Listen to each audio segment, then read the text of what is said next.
far so good. Yeah, we had a sort of a rare day off yesterday, so got to kind of go out to dinner and walk around a little bit. It was definitely colder than California yesterday, but no, had a great day. Fantastic.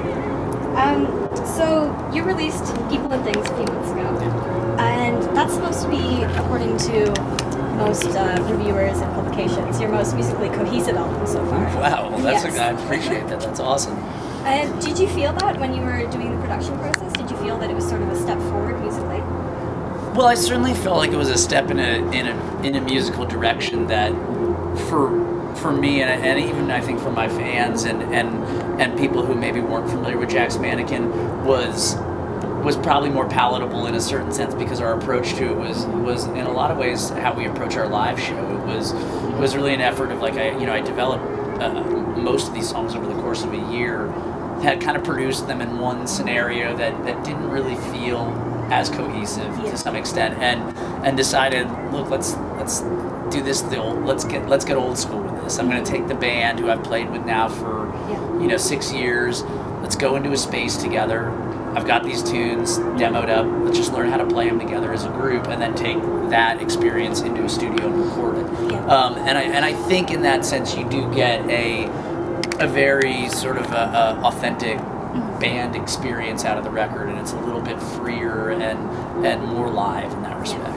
Is that the reason for the switch of producers? Because you've worked with the same producers for every other album but this one. I wouldn't say it was the reason for the switch. I think the reason was, I've been making records for a decade now, and it seemed like at some point I was going to have to step outside of my comfort zone and try something new and work with different people. And I mean, even Jim, who I've worked with on a lot of my early records, Jim Wirt, and he came in and produced the guitars on this record, I always say, like, these records, they often take a village, and we had two amazing producers in Jim Scott, who's done work on some of my favorite records with the Chili Peppers and Wilco and Tom Petty, and Rob Cavallo, who's obviously the producer of some of the best Green Day music, and Jawbreaker, and we got a million others, Phil Collins, I mean, guys like that, So yeah, I think for me it was more about just stepping outside of myself a little bit and trying to push myself musically.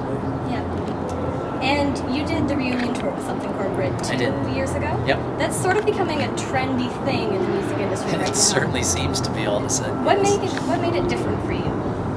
Well, I mean, I think for us, there's a lot of lore around Something Corporate, that frankly didn't exist when Something Corporate was a band. I think people have positioned it in almost this mysterious kind of way that for us, I mean, we're still all friends. I think we stepped away from Something Corporate because it had gotten to a point where the business of being in a band had started jeopardizing the friendships that the band was rooted in.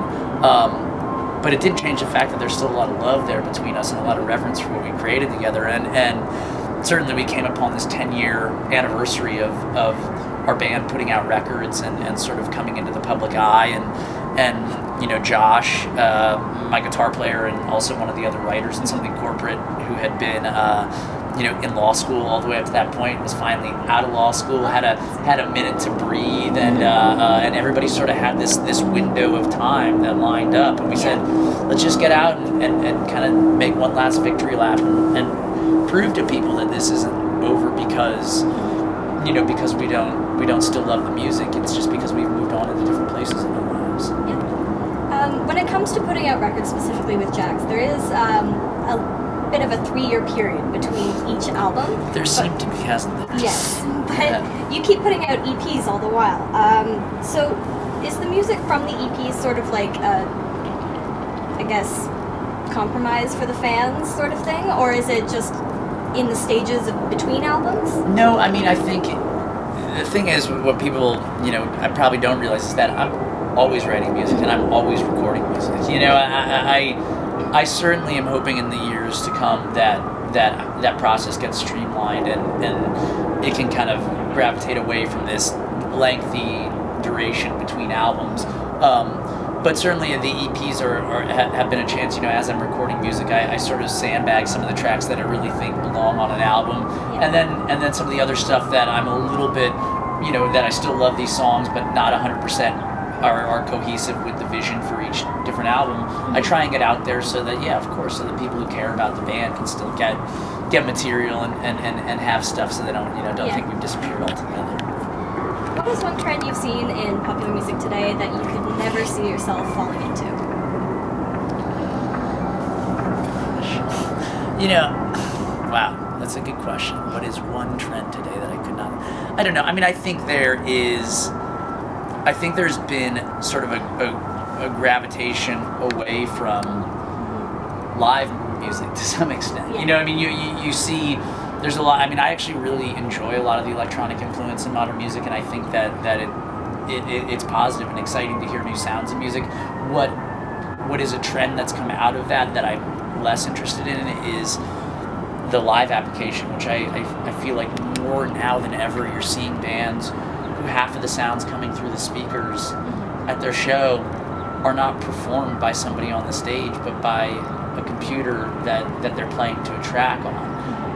You know, I have historically at times in my career early on, you know, felt so beholden to a certain sound that the band played with a tambourine or a percussion loop or something. But as I grow older and see more and more shows, I tend to find that, you know, when you're on a stage and you're playing for people, I find it slightly embarrassing to not fulfill that obligation, and with people paying paying money to see your music, to not play every sound that comes out of those speakers. I think it's and I think it's a mistake to think that people need to hear all of these little bits.